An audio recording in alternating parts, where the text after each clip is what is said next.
السلام علیکم۔ کرونا کی تباہ کاریاں جاری ہیں اور 4700 سے زائد لوگ متاثر۔ یہ وہ لوگ ہیں جو بڑے شہروں میں جن کے ٹیسٹ وغیرہ باقاعدہ کنڈکٹ ہوتے ہیں اور وہ رپورٹ ہو جاتے ہیں۔ ویسے اگر ہم اس کو ایوریج آؤٹ کرنے کی کوشش کریں تو ہمارے پاس کوئی ریئلسٹک نمبر ہو ہی نہیں سکتا، کیونکہ پاکستان کے بیشتر قصبوں میں ٹیسٹنگ نہ ہونے کے برابر ہے۔ تو نمبر اتنا الارمنگ ہے کہ بڑے شہروں میں بچوں کے اندر جو یہ کرونا کی نئے کیسز سامنے رپورٹ ہوئے ہیں، پنجاب میں آلموسٹ 20,000 جو بچے ہیں، تو کس طرح مینج کریں گے کوئی پتہ نہیں ہے۔ ویکسین کی صورتحال اچھی نہیں ہے، لوگوں کو ہم ویکسین کی طرف مائل کرنے میں بھی ابھی تک کامیاب نہیں ہو سکے، اور حفاظتی جو تدابیر ہیں اس میں بھی ابھی تک ناکامی ہے۔ تو اسٹیٹ لیول کے اوپر ایک باقاعدہ تگڑا قسم کا مربوط پروگرام جو ہے اس کی ضرورت ہے لوگوں کی جانیں بچانے کے لیے۔ 78 ڈیتھس رپورٹ ہوئی ہیں آج، گزشتہ روز 100 تھیں، اور یہ نمبر اتنا بڑا ہے کہ اس کو آپ جسٹیفائی نہیں کر سکتے۔ اپنی کوتاہی سے پھیلایا ہے ہم نے یہ UK کرونا وائرس، اور اس کو روکنے کے لیے ابھی بھی جو تدابیر کرنی ہے اس میں بہت زیادہ کمی ہے۔ دوسری جو بڑی خبریں آج کی، پاکستان میں نواز شریف کے اوپر ایک بہت ہی پاپولر سلوگن تھا جو PTI یوز کرتی تھی، وہ کہتے تھے نواز شریف مودی کا یار، اور وہ ان کی وہ جندل کے ساتھ جو فوٹو تھیں، پھر وہ متل کے ساتھ فوٹو تھیں، وہ اس خبریں چلتی تھیں کہ نواز شریف کا سٹیل کا کاروبار ہے، تو وہ جندل فیملی جو تھی وہ بھی سٹیل کے بزنس میں تھی۔ تو ان کے معاملات سارے انڈیا کے ساتھ ہے ہی یہی ہیں کہ انہوں نے وہ اتفاق فاؤنڈری چلانی ہے۔ اتفاق فاؤنڈری ویسے اب ہے نہیں، لیکن الزام یہی تھا کہ ان کی گردن میں سریا آیا ہوا ہے اتفاق فاؤنڈری کا، یہ ٹرم یوز ہوتی تھی جلسوں میں۔ تو آج پاکستان تحریک انصاف کی حکومت نے 2 فیصلے لیے ہیں۔ حماد اظہر کو چارج ملا فائنانس منسٹری کا، اور دیکھیے قسمت ان کی کہ پہلے فیصلے ان کو ECC میں کرنے پڑے بھارت سے شوگر امپورٹ 5 لاکھ ٹن، اور دوسرا فیصلہ کرنا پڑا بھارت سے کپاس کی امپورٹ کی اجازت دینے کا۔ مودی کا یار، اور مودی کا یار کے اوپر مزید یہ بتاؤں کہ پاکستان میں 5.64 ملین ٹنز کے ابھی تک ایسٹیمیٹس ہیں ملین بیلز کاٹن کے، جو عام طور پر پاکستان میں 14 ملین بیلز کاٹن ہوتی تھی۔ ہم لارجسٹ جو ہمارا پروڈکٹ ہے ایکسپورٹ باسکٹ کے اندر وہ ٹیکسٹائل آئٹمز ہیں، اور وہ ہم 14 ملین بیل سے گر کے 5.64 ملین بیلز کاٹن پہ آ چکے ہیں۔ اس قدر زیادہ تباہی ایگریکلچر سیکٹر میں کسی کراپ کی ہو نہیں سکتی جتنی ہم نے اس کی دیکھی۔ سبب اس کا شوگر ہے، شوگر کین مافیا، اور شوگر کین مافیا میں بھی جو انٹرنل ان کی آپس میں ان فائٹنگ ہے نا پاکستان تحریک انصاف کی، وہ ان کو پہلے بھی لے بیٹھی ہے اور مزید پاکستان اور اس پارٹی کے نقصان کا باعث بھی بنے گی۔ گروپس ہیں اس پارٹی کے اندر، ایک گروپ کا نام ہے جہانگیر ترین، دوسرے گروپ کا نام ہے اسد عمر، اور یہ گروپ آپس میں ایک دوسرے کی کھینچا تانی میں پہلے دن سے لگے ہوئے ہیں اور آج تک وہ کام جاری ہے۔ FIA نے کیسز رجسٹر کیے ہیں جہانگیر ترین کے خلاف، جس میں کوئی 3.25 ارب کی کرپشن کے الزامات ہیں۔ وہ کرپشن کا الزام نواز شریف کے خلاف ہو، وہ اسحاق ڈار کے خلاف ہو، وہ کسی جہانگیر ترین کے خلاف ہو یا کسی اور شخص کے خلاف ہو، مضبوط تگڑے ثبوت ہوں تو کورٹ آف لاء میں لے کر جائیں، بالکل مت بخشیں اور سزا دیں۔ لیکن یہ جو پاکستان میں کھیل چل رہا ہے، یہ کھیل کا نقصان اتنا زیادہ ہے کہ پورے سسٹم کی کریڈیبلٹی مشکوک ہو گئی ہے اور بے یقینی بڑھتی جاتی ہے ہر آنے والے دن کے ساتھ۔ گزشتہ روز بعض ایک انٹرنیشنل میڈیا ویب سائٹس کے اوپر ایک خبر شائع ہوئی، اور وہ خبر جو تھی وہ پاکستان کے لیے بہت زیادہ ہزیمت کا باعث ہے۔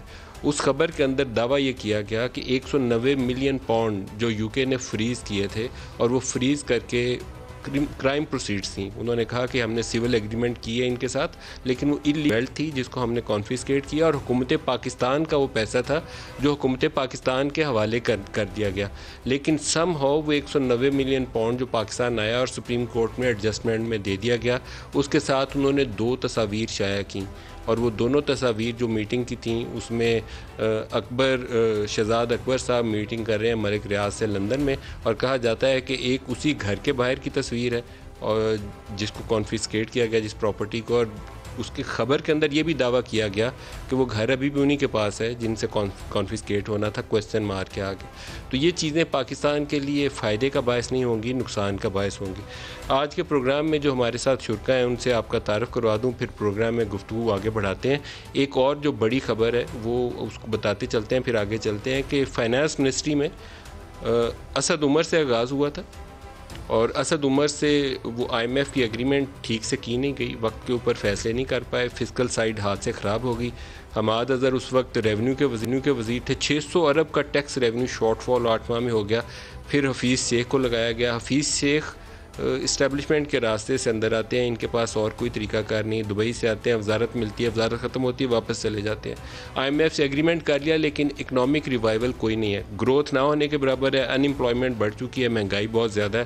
7% امپورٹس بڑھی ہیں اور 6% ریونیو بڑھا ہے. ایکسپورٹس میں اضافہ کوئی نہیں ہے. تو یہ کمال ہے اگر موٹا موٹا اگر دیکھنا ہو تو. ان کی اب چھٹی ہو گئی, حماد اظہر کو چارج ملا ہے. لیکن آج کی خبر یہ ہے کہ شوکت ترین جو ہیں وہ most likely next finance minister کے طور پر یا ایز اسپیشل اسسٹنٹ یا ایڈوائزر کے طور پر ٹو پرائم منسٹر, یا ان کو سینیٹر اگر حکومت منتخب کروا سکی تو ایز سینیٹر, اور پھر فیڈرل فائنانس منسٹر کے طور پر اپنا چارج سنبھالیں گے, سبجیکٹ ٹو ان کا نام کلیئر ہو جائے. جو وہ ایک پینڈنگ کیس رینٹل پاور کا 2012 سے چلا آ رہا ہے, اگر اس کے اندر ان کی کلیئرنس ہو جاتی ہے تو ممکنہ طور پر وہ اگلے فائنانس منسٹر ہو سکتے ہیں.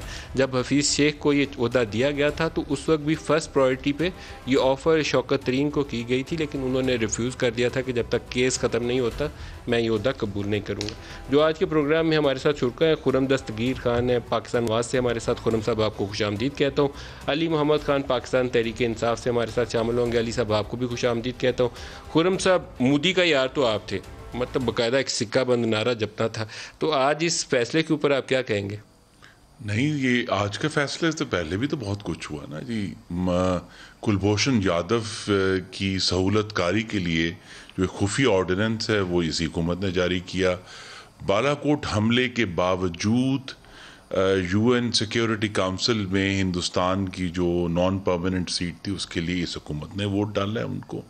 تو اور جو جس طرح کے معاملات 5 اگست 2019 کے بعد سے کہ اس حکومت کا واحد جو رسپانس ہے وہ یہ ہے کہ ایک گانا ہے, ایک نقشہ ہے اور ایک سڑک کا نام نیا رکھ دیا. تو مودی کے یار اب, اور یہ جو آج کا جو فیصلہ ہے کہ ہم چینی امپورٹ کریں گے, غالباً کتنے ہیں جی 5 لاکھ ٹن, اور ہم کپاس امپورٹ کریں گے ہندوستان سے. دیکھیں اس کی یہ بڑا سنجیدہ معاملہ ہے, اور کپاس کئی سو ارب کی ہو سکتی ہے کیونکہ کپاس ہمارے ہاں وہ اس پہ بھی آتے ہیں. لیکن دیکھیے ہندوستان نے 5 اگست 2019 کا جو فیصلہ کیا تھا, کشمیر کا خصوصی جو حیثیت تھی ان کے آئین میں ختم کی اور اس کے 3 ٹکڑے کیے. ہندوستان اس سے 1 انچ پیچھے نہیں ہٹا. لیکن یہ حکومت جو ہے اس نے آ کر ابھی آپ 25 فروری کو اناؤنس کیا کہ جی ہم لائن آف کنٹرول پہ سیز فائر کر رہے ہیں. حالانکہ عمران خان صاحب یہ کہتے تھے کہ جب تک ہندوستان 5 اگست 2019 کے اوپر کوئی پسپائی اختیار نہیں کرتا ہم بات بھی نہیں کریں گے, ہم کوئی گفتگو, لیکن انہوں نے گفتگو کی. سیز فائر ایک اچھی چیز ہے لیکن بیک چینل جس طریقے سے ہے پارلیمنٹیرینز کو بریف کرنا چاہیے تھا, آن بورڈ لینا چاہیے تھا. جب وہ سیز فائر اب یہ اس امپورٹ کے فیصلے کے ساتھ کٹا ہوگا تو پھر کیا نتیجہ نکلے گا؟ مودی کا یار نکلے گا نا. کون ہے مودی کا یار؟ نواز شریف. سوال, ہاں دیکھیے نواز شریف تو وہ ہے جس نے ہندوستان کے 5 دھماکوں کے جواب میں 6 ایٹمی دھماکے کر دیے. آپ اس کو آپ جو مرضی کہہ دیں, ٹھیک ہے. اس کے دور میں کپاس منگوانا ٹھیک نہیں ہے فیصلہ, نہیں کپاس آپ کی ہے ہی نہیں. اس کے دور میں ہندوستان کو جرأت نہیں ہوئی کہ وہ پاکستان کا بارڈر کراس کرے. کپاس منگوانا ٹھیک فیصلہ ہے کہ غلط فیصلہ؟ بالکل غلط فیصلہ ہے. اس وقت ہمیں سینٹرل ایشیا سے کپاس منگوا لینی چاہیے تھی, لیکن ہمیں ہندوستان سے کپاس نہیں منگوانی چاہیے تھی. وہاں کی بہت, آپ کے خیال میں یہ کشمیر اس حکومت کے دور میں ہر روز ملک صاحب ہمارے ہاتھ سے نکل رہا ہے. پاکستان جو ہے, جب پاکستان سے کے جو زعماء ہیں وہ یہ بیان دیتے ہیں کہ ماضی کو دفن کر دیں, اور یہ کہا جاتا ہے کہ جی ہم واگا بارڈر سے ٹماٹر, آلو, پیاز, کیلے سارا کچھ آئے گا, اچھی بات نہیں. نہیں دیکھیے یہ آ رہا تھا, ہمارے دور میں آ رہا تھا, اب پھر آئے گا نہیں. اس وقت جب کہ 5 اگست 2019 کے بعد جب پاکستان, آپ کا خیال ہے بھارت سے تجارت نہیں ہونی چاہیے؟ جی اس وقت تک نہیں ہونی چاہیے جب تک کشمیر کے اوپر وہ کوئی ہمیں نرمی نہیں دکھاتے. انہوں نے یہ چلائیے کہ بھارت سے تجارت نہیں ہونی چاہیے, اس وقت تک نہیں ہونی چاہیے جب تک کشمیر کے اوپر کوئی بھارت پیچھے نہیں ہٹتا.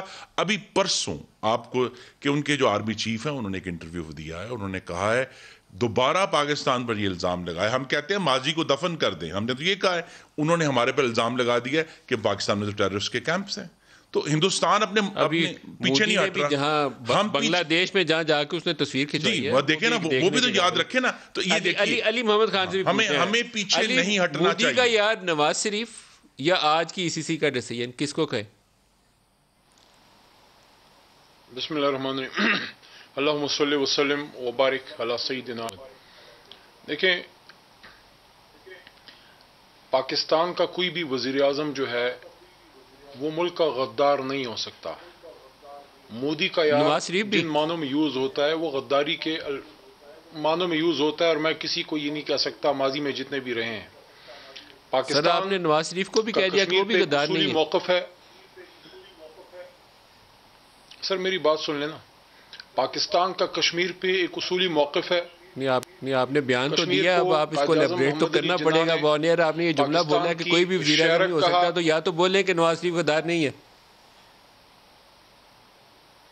بھائی جان، مجھے میرا نہیں خیال کہ میاں نواز شریف صاحب کو میرے سے حب وطنی کا کوئی سرٹیفکیٹ چاہیے. پاکستان کے وزیر اعظم رہے ہیں، ہمارا ان سے ایک اصولی ہے جس طریقے سے انہوں نے ملک چلایا ہے. لیکن میں یہ سمجھتا ہوں کہ جو کشمیر ہے، کشمیر کوس پہ کوئی پاکستانی وزیر اعظم، چاہے وہ خان صاحب ہوں، چاہے وہ میاں صاحب ہوں، چاہے وہ زرداری صاحب کا زمانہ ہو یا کوئی بھی ہو، کشمیر پہ کوئی پاکستانی حکومت جو ہے وہ بیک ٹریک کرنے کا سوچ بھی نہیں سکتی. کشمیر کا جو سر علی کاز صاحب ہے یہ دن آ اس گئے ہیں کہ آپ پہ ڈیفینسو ہو گئے ہیں. اس مجھے پہ جو یاد ہے کہ آپ پاکستان کی کی پوری پالیسی جماعت ہے جو کہتی تھی کہ وہ نواز ریاست شریف کی کلبھوشن پالیسی ہوتی یادو ہے. کا نام نہیں وہ لیا کسی اپنے کی دور حکومت حکومت کے میں، آنے جانے اور سے اس سے بڑی غداری نہ ہو ہی نہیں پیچھے جا سکتی. سکتی ہے نہ ریورس ہو اوفا سکتی کے ہے. اندر انہوں نے ایک ڈیکلیریشن سائن کیا تھا، بہت ہی کمزور تھا. میں خود اس کو کرٹیسائز کرنے والوں میں شامل ہوں، نواز شریف نے، اور آپ نے بڑا تگڑا اس کے اوپر پوزیشن لی تھی کہ یہ اوفا والے میں سرنڈر ہی کر دیا ہم نے. تو آج تو آپ سارا کچھ بیک ٹریک کر رہی ہیں. سر کیا ہو گیا آج؟ دیکھیں ملک صاحب، میری بات آپ پوری سن لیں. اگر آپ میرے منہ سے کچھ نکلوانا چاہتے ہیں وہ نہیں نکلے گا. عمران خان صاحب جو ہیں وہ کشمیر کے سفیر ہیں، اس کے وکیل ہیں، اور وہ کشمیر کی سرزمین پہ جا کے یہ وعدہ کشمیریوں کے ساتھ وہاں پہ ان کی قانون ساز اسمبلی میں کر چکے ہیں، کشمیر کی سرزمین پہ کر چکے ہیں. ہاں، حکومت کی پالیسیز پہ اپوزیشن کو اعتراض کرنے کا حق ہوتا ہے، جیسے آج یہ ہماری پالیسیز پہ کر رہے ہیں. ماضی میں ہم نے ان کی پالیسیز پہ کیا. جیسے ہم یہ سمجھتے ہیں کہ میاں صاحب کو ایز اے وزیر اعظم پاکستان نریندرا مودی کو اپنے گھر شادی پر نہیں بلانا چاہیے تھا. ہم یہ سمجھتے ہیں کہ جب میاں صاحب ہندوستان کے دورے پہ گئے، وہاں ان کو حریت کانفرنس سے کشمیری لیڈر سے ملنا چاہیے تھا. ماضی میں ایسا کبھی نہیں ہوا کہ آپ نہیں ملے. ہم یہ سمجھتے ہیں کہ جب جنرل آئے یہاں پہ، ان کو بغیر ویزے کے مری نہیں لے جانا چاہیے تھا. یہ ہم کی پالیسیز پہ اعتراض تو سر کرتے ہیں. کپاس اور چینی منگوانا پارٹی درست اسٹینڈ بھی فیصلہ یہی ہے، اور ثابت ہمارا ہوا کہ حکومتی موقف وہ 5 آج بھی اگست کے یہی ہے ایکشن کہ کے آپ ان باوجود سے بات کریں کہ بھارت سے جب تک تجارت کی کشمیر بحالی کا جو درست فیصلہ اصولی ہے. موقف ہے، کشمیر کا جو کاز ہے، اس پہ جب تک کوئی پیش رفت نہیں ہوگی، جو آپ کا دیر پا امن ہے وہ ایک خواب ہی ہے. باقی یہ جو میجرز ہیں، تو علی پھر یہ ماضی میں ان ثابت یہ لوگوں نے ہوا بھی کہ لیے، بھارت سے ہم بھی لے رہے ہیں. تجارت کپاس میں یہ منگوانا، سمجھتا ہوں چینی ideally منگوانا وہ speaking- درست فیصلہ ہے. ideally 5 اگست کا speaking ایکشن جب جو تک مرضی کشمیر تھا، کا لیکن مسئلہ حل تجارت نہیں ٹھیک ہوتا، فیصلہ ہے. آپ جی میری آواز آپ کو آ رہی ہے؟ سر میرا سوال آپ نے سنا ہوگا تو اگر یہ بتا دیں کہ بھارت سے چینی منگوانا، کپاس منگوانا، تجارت کرنا وہ ٹھیک ہے 5 اگست کے باوجود.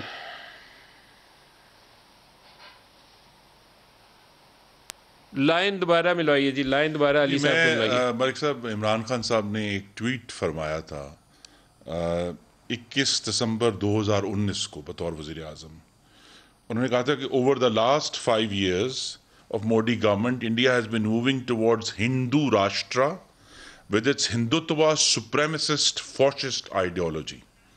اور عمران خان صاحب نے UN جنرل اسمبلی میں جا کے مودی کو فاشسٹ کہا اور کہا یہ نازی آئیڈیالوجی ہے. تو آپ ان کا کل کا خط تو پڑھیں کہ وہ جیسے فاشسٹ کہا کرتے تھے، سپریمیسسٹ کہتے تھے کہ یہ ہندوتوا کے لوگ ہیں. کل تو بڑا پولائٹ خط لکھا ہے. اس سے پہلے 2 مودی نے بھی تو لکھے نا جی. جی ٹھیک ہے.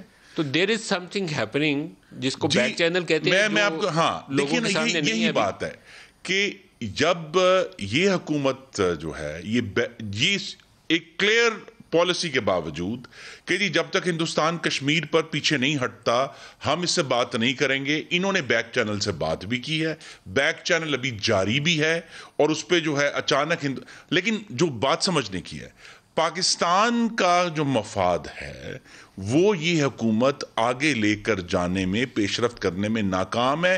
ہندوستان کے مفادات آگے بڑھتے جا رہے ہیں کیونکہ اس وقت ہندوستان کا مفاد ہے کہ وہ پاکستان کے ساتھ اپنے ریلیشن امپروو کرے، کیونکہ ہندوستان کی جو سوچ ہے یا اس کی فوج کی جو سوچ ہے وہ یہ ہے کہ وہ بیک وقت چائنا اور پاکستان سے نہیں لڑ سکتے. دیکھیں اس سے آپ لوگوں کی نون اور پی ٹی آئی کی سیاسی لڑائی سے ہٹ کے کشمیر ایشو پہ اپنے موقف سے in accordance with UN resolution وہ اپنے پہ قائم رہتے ہوئے نارملائزیشن اور ٹینشن کی کمی وہ پاکستان کا مفاد ہے، اس خطے کا مفاد ہے، اس پہ پرائم منسٹر عمران خان بڑھتے ہیں یا نواز شریف بڑھتے ہیں، یہ غلط بات نہیں ہے۔ فاشسٹ نہیں کہنا تھا نا وہ اس وقت میرے خیال میں ان کو یہ پھر راشٹرا نہیں کہنا تھا، پھر سپریمیسسٹ اور فاشسٹ آئیڈیالوجی نہیں کہنا تھا، یہ نہیں کہنا تھا کہ بڑے نواز شریف کی تو اپنی اپروچ یہ تھی کہ نارملائز کیا جائے۔ نواز شریف نے کبھی اس طرح کی ملک صاحب میں بات کروں ذرا، میری بات بیچ میں رہ گئی تھی، اس کی اپروچ تھی، ہاں ان کی اپروچ تھی، بالکل تھی اپروچ، لیکن یہاں جو ہے آپ ایک حد تک آگے بڑھ جاتے ہیں، اور یہ میں پھر دہراتا ہوں، جب آپ پاکستان کی ایک پالیسی سٹیٹ کر دیتے ہیں کہ جناب ہم بات نہیں کریں گے اور پھر آپ بات کرتے ہیں، پھر ایشو ہے۔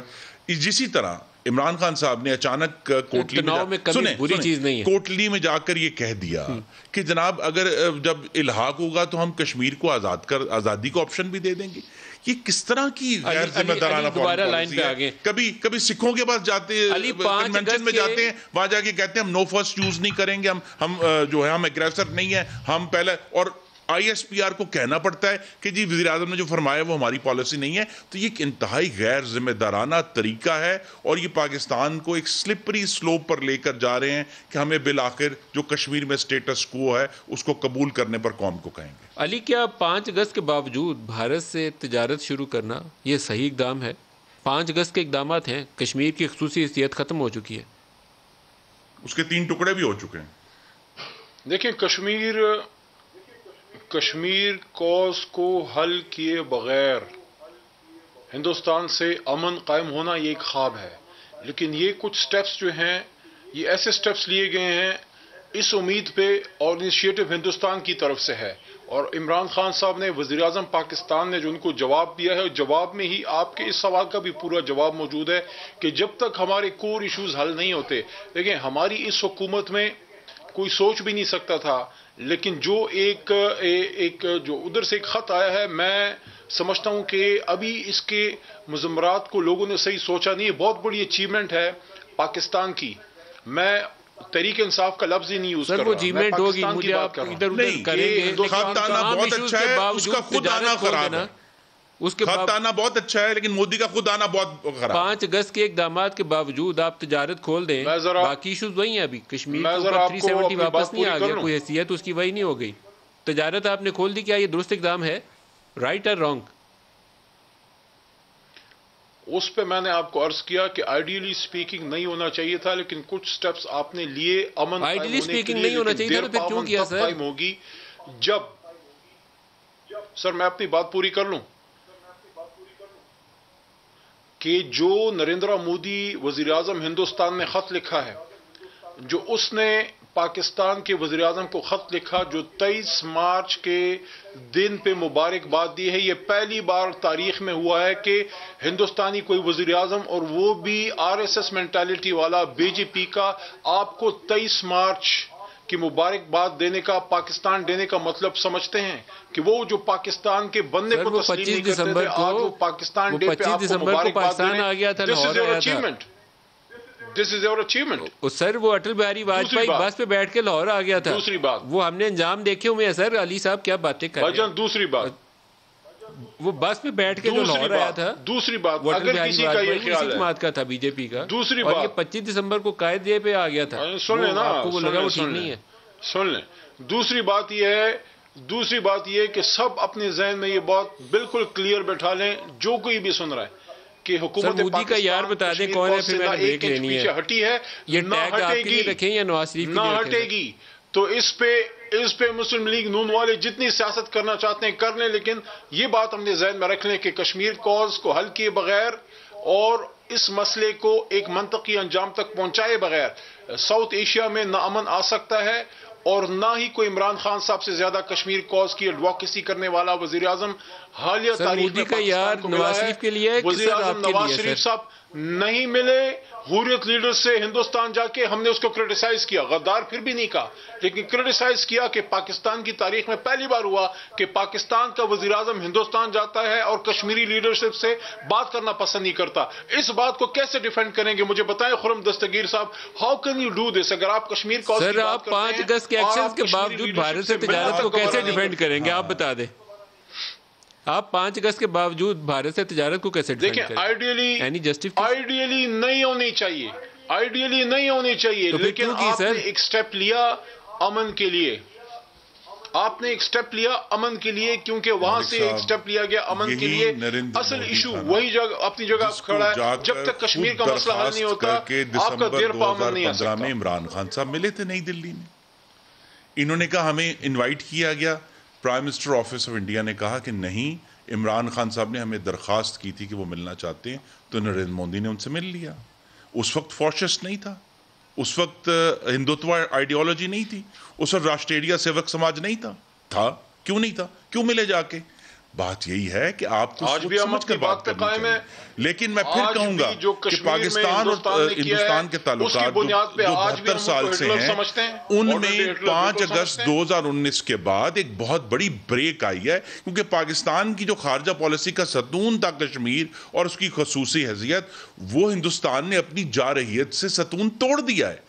اب اگر اس کے بعد جو ہے ہم یہ کہیں کہ جی ایوری تھنگ از نارمل، یا ہم نارمل، ہم ہندوستان کو UN سیکیورٹی کونسل کا ووٹ بھی دے دیں گے، ہم جو ہے کلبھوشن یادو کے لیے خصوصی آرڈیننس بھی جاری کر دیں گے، ہم تجارت بھی جاری کر دیں گے، ہر وہ سٹیپ جو پاکستان نارملائز کرنے کے لیے اٹھائے گا، وہ کشمیر کاز سے آپ پیچھے ہٹتے، آپ پسپائی اختیار کر رہے ہیں، بیکاز آپ نارملائزیشن کر رہے ہیں اور آپ ہندوستان کو لیجیٹیمائز کر رہے ہیں. بریک لے لیں جی، بریک سے اور بات کرتے ہیں، ہمارے ساتھ رہیے گا.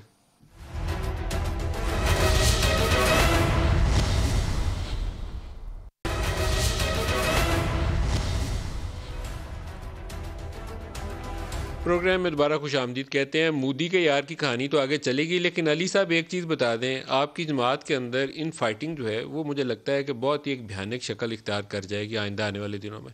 3.25 ارب کا کیس ہے اور جہانگیر ترین اور اس کے صاحبزادے علی دونوں کے اوپر وہ پرچہ درج ہو گیا. کیا نکلے گا اس کا نتیجہ؟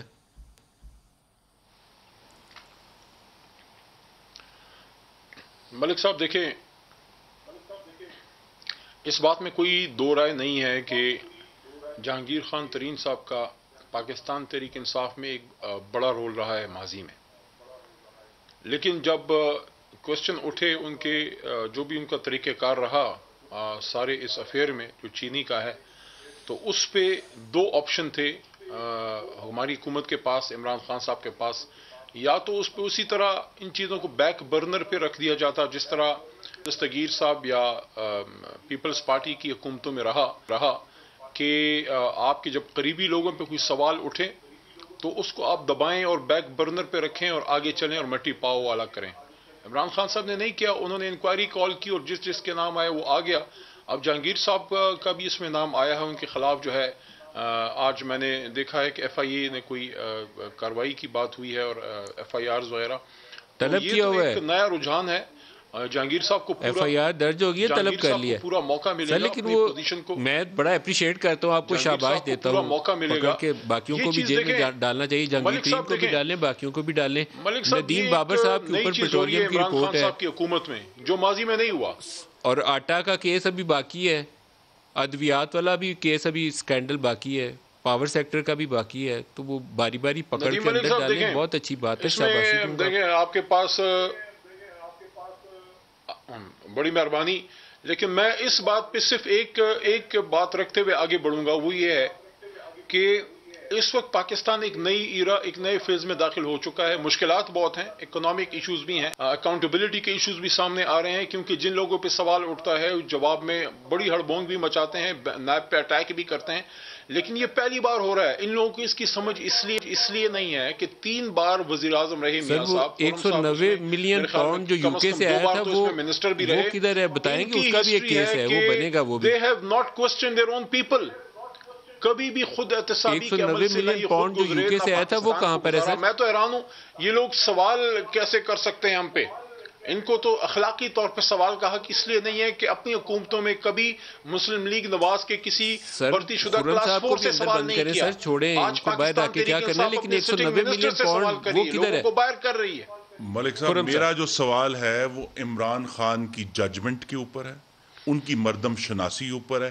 یہ عجیب بات ہے کہ خود پہلے کرپٹ لوگ لگاتے ہیں، کیانی صاحب کو لگاتے ہیں، وہ دوائیوں میں گپلا کرتے ہیں، پھر ان کو نکال دیتے ہیں، پھر وہ جناب وہ جو تھے صحت کے ان کے مشیر تھے ان کو لگایا, ان پر ماسک کا کیس ہوا, ان کو نکال دیا. پھر ابھی جہانگیر ترین صاحب کو جب یہ ان کی حکومت آئی تو زراعت کا انچارج لگایا, پھر نکال دیا. تو بات یہ ہے کہ آپ خود ندیم بابر کو لگایا, آپ نکال دیا. نکالنے کے اوپر بھی شادیانے بجاتے ہیں کہ جی دیکھیں ہم کتنا عظیم آدمی اس نکال دیا. بھائی آپ نے ایسے لوگوں کو لگایا جنہوں نے اپنی سرکاری حیثیت سے ہزاروں ارب پاکستان کے عوام کی جیب ڈالے, تو اب ان کو نکالنے کے اوپر آپ پھر کریڈٹ لے رہے ہیں. آپ خود چوروں کو لگاتے ہیں, اور جب آپ کو لگتا ہے کہ اس کو رکھنا جو ہے وہ پولیٹیکلی فیزیبل نہیں رہا, پھر اب کیانی صاحب کو کیا کیا انہوں نے؟ وہ پارٹی کے سیکرٹری جنرل ہیں. جہانگیر ترین صاحب جو ہیں وہ پچھلے جو 10 ماہ گزرے ہیں جب سے چینی کی رپورٹ آئی ہے وہ انگلستان میں تھے, وہ ابھی واپس آئے ہیں چند ماہ پہلے. پھر یہ ندیم بابر کے ساتھ کیا ہوگا, یا جو وہ ڈاکٹر ظفر تھے ان کے ساتھ کیا ہوا ہے؟ نہیں, ابھی کچھ اور کیس میں انہوں نے پریفرنشل طریقے سے کچھ لوگوں کو ترجیحی بنیادوں کے اوپر سی بی آر کے ریفنڈز دیے ہوئے ہیں. ایک وہ کیس ہے. پھر پہلے سال میں جو 600 ارب کی ٹیکس ریونیو شارٹ فال ہوئی ہے, ایک وہ کیس ہے. ایک بہت بڑا کیس وہ ہے کہ جو 13% کے اوپر ہاٹ منی کا جو جس میں کروڑوں ڈالر پے کیے گئے ہیں اس کا بھی کیس نکلے گا. وہ 25 ارب کہتے ہیں اضافی ہمیں دینے پڑے ہیں, وہ پوچھنا پڑے گا کس زمانے میں کہ وہ کس نے دی. بات تو یہی ہے کہ نکال کر کہتے ہیں. آج جب حفیظ شیخ کو نکالا ہے تو کہا جی مہنگائی بہت ہو گئی. آپ کو آج پتہ چلا ہے کہ پچھلے 20 ماہ سے پاکستان میں اشیائی خوردونوش کی مہنگائی 10% سے اوپر ہے. پاکستانیوں کے گلے کٹ گئے ہیں, لیکن آپ بچے بھوکے ہیں. آپ کو تو اپریشیٹ کرنا چاہیے کہ وہ حکومت اپنے وزیروں کو خود ہی سزا دے رہی. جی لگانے والے کو بھی تو سزا دینی ہے جناب, جو بار بار لگا رہا ہے ایسے لوگوں کام نہیں کر رہا. کبھی ڈاکٹر ظفر کو لگا دیا, کبھی ندیم بابر کو لگا دیا, کبھی محترم کیانی صاحب کو لگا دیا, کبھی اس کو لگا دیا, کبھی اس کو لگا دیا. بعد میں وہ ہزاروں ارب کی ڈاکہ کر کے. اب دیکھیں نا, جہانگیر ترین صاحب بڑے محترم آدمی ہیں. اس پوری جو کاروائی اس حکومت نے کی, رپورٹیں بنائی, FIA فورنزک رپورٹ, چینی آج پھر 110 روپے ہے. اور آج انہوں نے ECC نے اجازت دی ہے کہ آپ ہندوستان سے منگوا لیں. تو اس تمام کاروائی کا, کلا بازیوں کا, سرکس کا, پاکستان کے عوام کا, جو میرا بھائی اور بہن جا کے اپنے کونے والی دکان, نکڑ کی دکان سے جا کے 1 کلو چینی خرید رہا ہے, اس کو کیا فائدہ ہوا آپ کی اس کلا بازی کا؟ علی صاحب اگر چینی آج پھر 110 روپے ہے, ایک چیز as a matter of principle, اور آپ ہندوستان سے منگانے لگے ہیں. جو وزیر کرپٹ پریکٹس میں انوالو ہو اس کو سزا دینا, یہ پرائم منسٹر کو شاباشی دینی چاہیے. لیکن ایک چیز جو انہیں مزید کرنی چاہیے کہ اس کو کنکلوڈ کریں, اس پروسیس کو. ادھورا چھوڑیں گے تو کل یہ پینڈنگ کیس ہے, کل کوئی مخالف آئے گا تو تنگ کرے گا آپ سب کو. کنکلوڈ کریں اس کو, ادھورا نہ چھوڑیے گا, نہیں تو پھنس جائیں گے آپ سارے. جی ملک صاحب, میں جواب دیتا ہوں. اصل میں پتہ نہیں آج آپ کو شاید خرم صاحب پہ پیار بہت آ رہا ہے کیونکہ آپ ون سائیڈڈ شو چلا رہے ہیں. You not letting me speak. جو میں پوائنٹ یہاں اسٹیبلش کرنا چاہ رہا ہوں, میں تو آپ کے ساتھ ہوں, لیکن مودی کا یار اتنا بڑا سوال ہے, وہ آپ نے مجھے ڈیسائیڈ کرنے نہیں دیا. میں کیا کروں بتائیں, 10 دفعہ تو آپ سے سوال دہرایا, آپ نے جواب ہی نہیں دیا. دیکھیں, میں نے آپ کو یہ بات کی جو میں یہاں پہ اسٹیبلش کر کے جاؤں گا, اس پروگرام سے اٹھوں گا نہیں جب تک میں بات نہ کروں. ان لوگوں کو اخلاقی طور پہ جو ہے سمم بکمن ہونا چاہیے. They should seal their lips, because 4 بار پیپلز پارٹی کی حکومت رہی, 3 بار ان کی حکومت رہی. کیا یہ سجیسٹ کرنا چاہتے ہیں کہ 3 بار کی حکومت 5 سال یہ کمپلیٹ گزار گئے, ان کی حکومت میں کسی نے 5 روپے کی کرپشن نہیں کی؟ انہوں نے کبھی اپنی زندگی میں کسی سوال کیا, کبھی کسی اپنے بندے پہ 1 روپیہ ثابت نہیں کر پائے ہماری حکومت بٹھائی, کبھی وزارت سے فارغ کیا؟ ان کو کون سا حق حاصل ہے کہ یہ سوال بھی کریں؟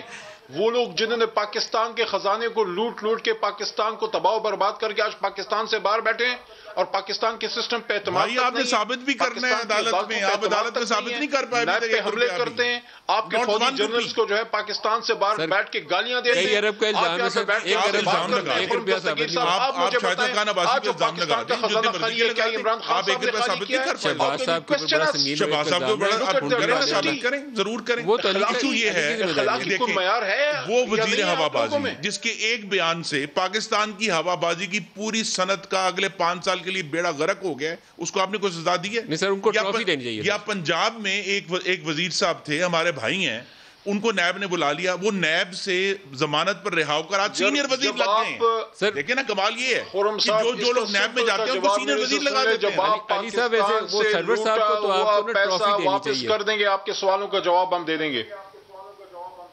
سر علی صاحب جو غلام سرور صاحب ہیں نا ان کو تو آپ ٹرافی دیجئے, کوئی پی آئی اے کا پرانا آپ کے سوال کا جواب میں دوں گا.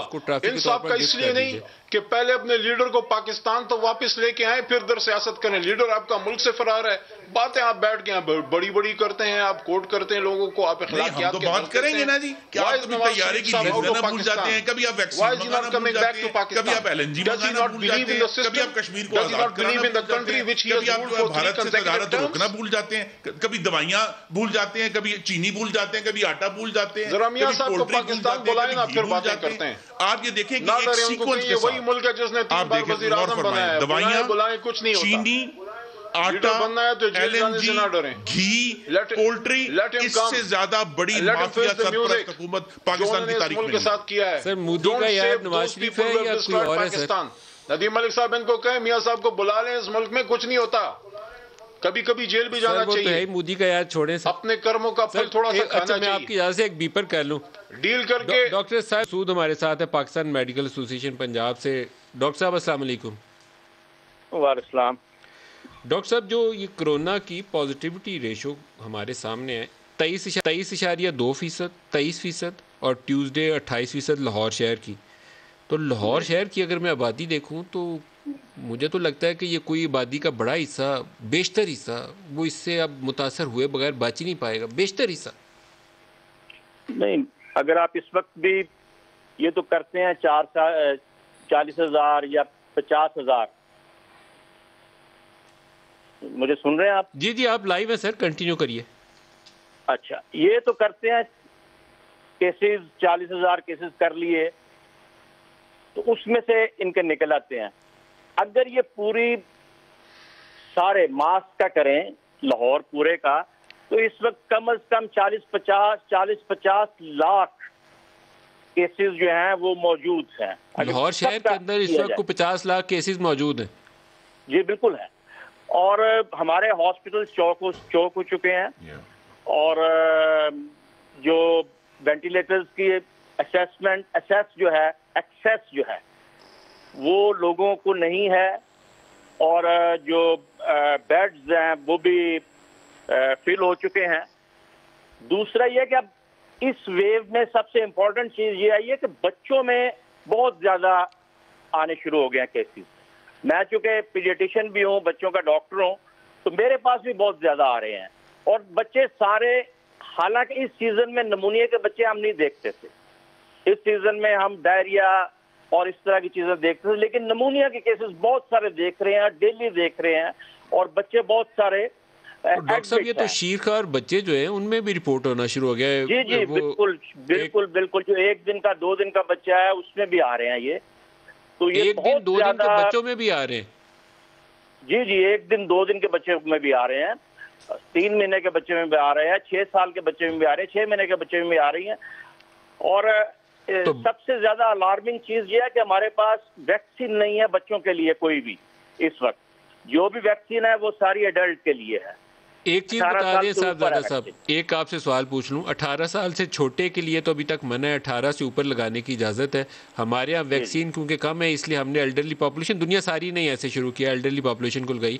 لیکن کچھ بچے جو ہیں, یہ ایک خصوصی لاہور سے ایک فیملی نے سوال لکھ کے بھیجا ہوا کہ جو اسپیشل چلڈرن ہے, کوئی 28 سال کا, 25 کا یا 23 کا ہے, تو کیا اس کو پرائرٹائز کیا جا سکتا ہے جس کو یہ سمجھ ہی نہیں ہے کہ کرونا سے بچنا کیسے ہے, ماسک پہننا ہے, وہ ہاتھ منہ میں ڈالنا ہے یا نہیں ڈالنا, تو 22 23 سال یا 21 سال کا ہے, تو کیا اس کو پرائرٹائز کیا جا سکتا ہے؟ کرنا چاہیے, ڈیفینیٹلی کرنا چاہیے. دیکھیں جو بڑے ہیں جن کو شوگر ہے, جو شوگر کے پیشنٹ ہیں, ڈائبیٹک ہیں, ان کو کرنا چاہیے. جو ایستھما کے پیشنٹ ہیں, جن کو دمے کی تکلیف ہے, ان کو کرنا چاہیے. جو کرونک COPD کے پیشنٹ ہیں, جن کو پرانا ریشہ کھانسی ہے, ان کو کرنا چاہیے. جو اسپیشل بچے ہیں ان کو کرنا چاہیے. ان کو پرائرٹائز کرنا چاہیے, ان کو پہلے لگانی چاہیے, کیونکہ ان میں اگر یہ خصوصی طور پر میں بات کر رہا ہوں جو کرونک ڈیزیزز کے ہیں بچے, اب بچوں میں بھی ڈائبٹیز ہے نا, بچوں میں بھی ڈائبٹیز ہوتی ہے. اچھا ایک لاسٹ کویسچن بتا دیں, کیونکہ جتنا یہ اس وقت اس کی وہ بڑھ چکی ہے پھیلاؤ اس کا کرونا کا, تو لاہور شہر کے لوگوں کو کیا کرنا چاہیے؟ یہ بڑا حصہ پہلے ہی سے متاثر ہو چکا ہے, باقیوں کو بھی لگ جائے گا, کیا کریں؟ یہ لاک ڈاؤن کرنا چاہیے, اسٹرکٹ لاک ڈاؤن. جس علاقے میں بھی 10% سے زیادہ کیسز آ رہے ہیں، 8% سے زیادہ آ رہے ہیں، وہاں پہ اسٹرکٹ لاک ڈاؤن ہونا چاہیے. اور خصوصی طور پر گورنمنٹ کو جو 18 سال سے زیادہ عمر کے جتنے لوگ ہیں سب کے لیے ویکسین کا، ان کے پاس 1 سال پڑا ہوا تھا، سب کے لیے ان کو چاہیے تھا کہ ویکسین کا سارا ارینجمنٹ کر دے. اب دیکھیں بڑے سارے ملکوں میں لوگوں نے ویکسین کا بندوبست کیا ہوا ہے اور وہاں پہ انہوں نے لگائی بھی ہوئی ہیں. ہمارے پاس تو ابھی تک 50 لاکھ ویکسین بھی نہیں آئی. تو ہماری آبادی 22 کروڑ. بریک قریب آ گئی ہے. آپ کا بہت شکریہ. نوازش جوائن کیا. ڈاکٹر صاحبزادہ مسعود ہمارے ساتھ ہے. ایک بریک لے لیں، ہمارے ساتھ رہیے گا.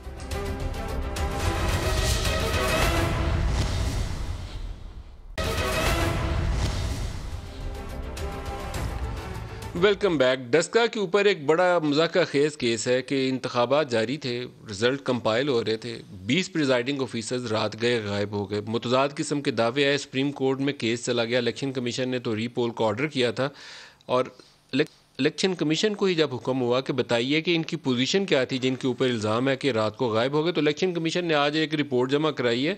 انہوں نے کہا مشکوک طریقے سے ایک مشکوک جگہ پہ رات کو نکلے اور 9:30 پہنچ گئے، اور صبح 7:30 8 بجے 9 بجے ریٹرننگ آفیسرز کے پاس پہنچے، اور 10 ان میں سے 20 میں سے ایک ہی مخصوص لوکیشن پہ تھے. سیدھا راستہ چلتا ہے جی یوں، اس کا بالکل اسٹریٹ لائن ہے. انہوں نے ڈرا کر کے میپ بتایا ہے، اور یہ پیرابولک ایسے روٹ ہے، یوں گول گھما کے کوئی 3 گنا زیادہ اس سے ڈسٹینس طے کر کے ایک جگہ پہ رکے رہے ہیں. اور وہ جگہ کہاں تھی؟ وہ ان کا علاقہ خرم دستگیر کا. ان سے پوچھتے ہیں انہوں نے کہاں چھپایا تھا. سر بتائیے. جی نہیں، یہ ہمارے شہر گجرانوالہ کے ساتھ دوسرا جو ضلع ہے سیالکوٹ، وہاں سیالکوٹ شہر کے قریب ایک فارم ہاؤس ٹائپ ہے. سیالکوٹ شہر کے قریب ایک فارم ہاؤس ہے، وہاں کی لوکیشن ہے. وہاں کی لوکیشن ہے، کیونکہ یہ موبائل سے ٹریس کیا گیا ہے. اور یہ بات اب واضح ہے ملک صاحب کہ یہ موسمی دھند نہیں تھی، یہ بدنیتی اور دھاندلی کی دھند تھی. یہ دھونس کی دھند تھی جس کا نتیجہ یہ جو ہے یہ بنے.